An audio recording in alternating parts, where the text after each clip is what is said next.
You're the cutest. Hey guys, welcome back to Keeping Up with Kham. So today we are doing a new video, kind of a little throwback theme. But before we get into that, we do want to say hey to our new subbies. We see you guys piling up. Thank you so much for hitting that subscribe button. If you haven't already and you're new here, please hit that button below so you're able to know when we post new videos. So seeing as this is a throwback hairstyle, I'm going to do a throwback video and do a voiceover for you guys. So right now I'm actually parting his hair and I'm doing a zigzag part, so it's going left to right, small parts each way, and just connecting at the end of the parts.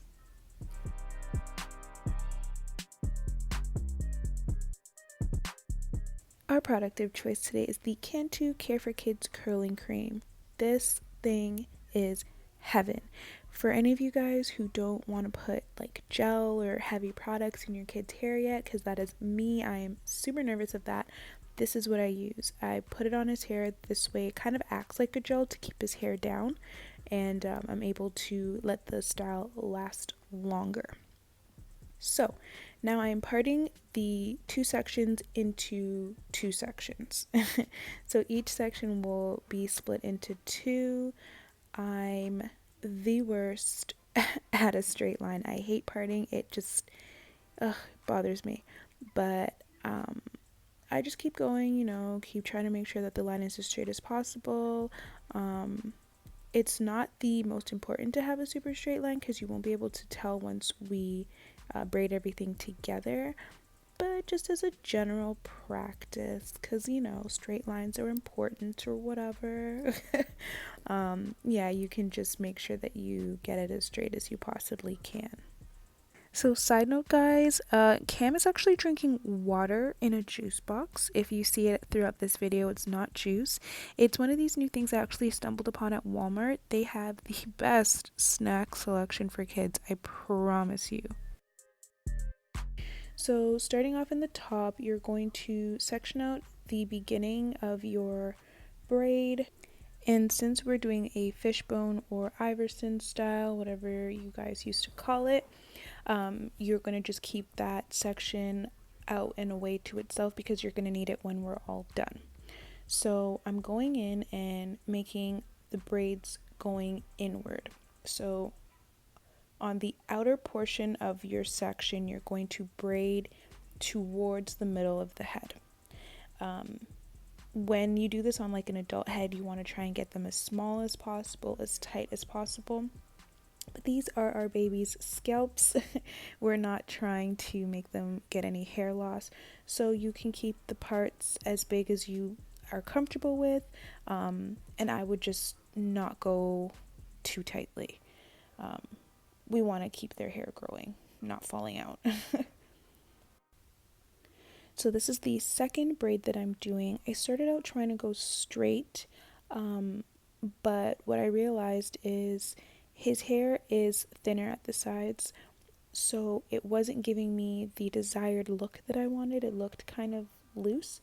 So what I did was I went in on an angle. That way I'm able to catch more hair in the braid. So depending on your child's hair, depending on their age or whatever the case is, you may want to go in at a slight angle, and that'll just make the braid a lot cleaner.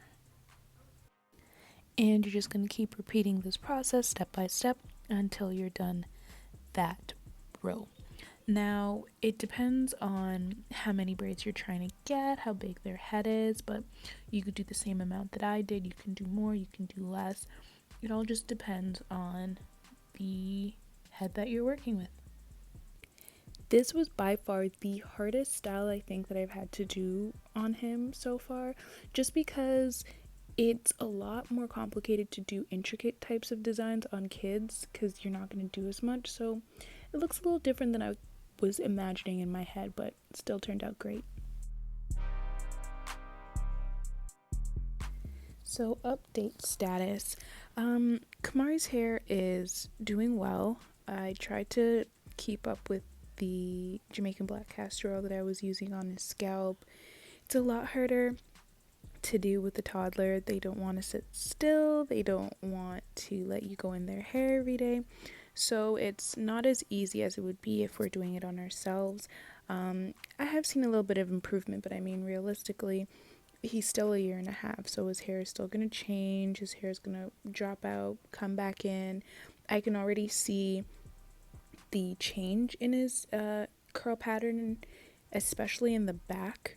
The back and his sides, the curls are way tighter than the middle. Like, I don't know if I'm the only one who has a child like this, or if this is everybody's child at this age, but it's so frustrating. It's like he's transitioning and he has two different hair types.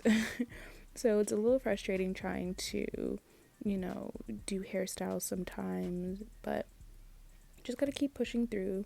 Trying to keep our products down to a minimum as usual, so it's still just the Cantu Care for Kids products or the Shea Moisture Curling Buttercream and some olive oil that I usually put in before I shampoo, and that's kind of it.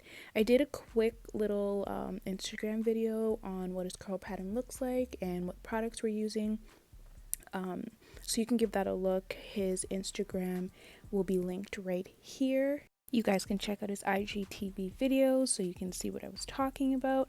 Like the pictures, like the videos, follow him, we follow back, and please share with your friends and family so they can see as well what we're up to.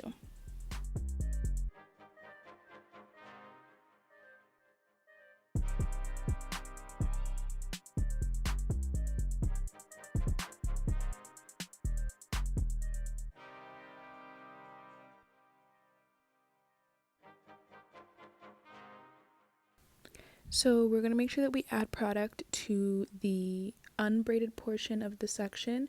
Make sure we smooth it down, make sure we get all the little bumps out, so we can start braiding it all together.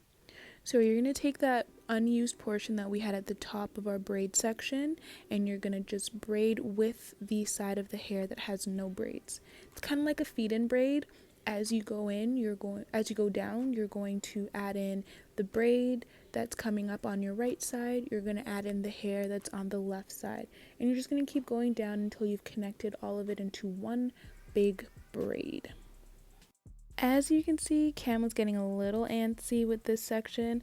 I promise you guys, I'm not hurting him. There's no whiplash here. I was just making sure that he kept his head straight so I could try and get this braid to go down properly. Make sure that you're combing through as much as you can as you go down so that the hair is properly untangled as you're braiding. Makes the braid look smoother.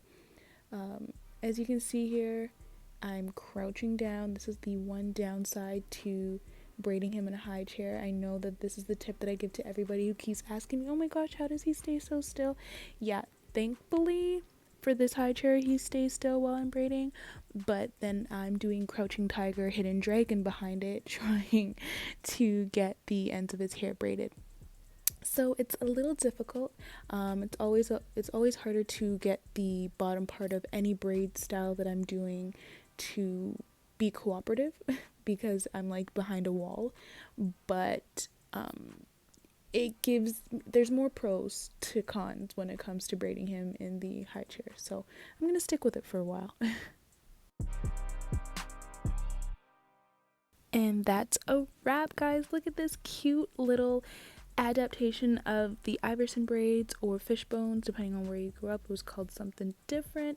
Let me know if you guys tried it. Let me know if you guys like it. Let me know what you guys call it. But again, please hit that subscribe button down below if you haven't already. Thumbs up this video, share it with your friends, and let me know what you guys think about this voiceover. Bye.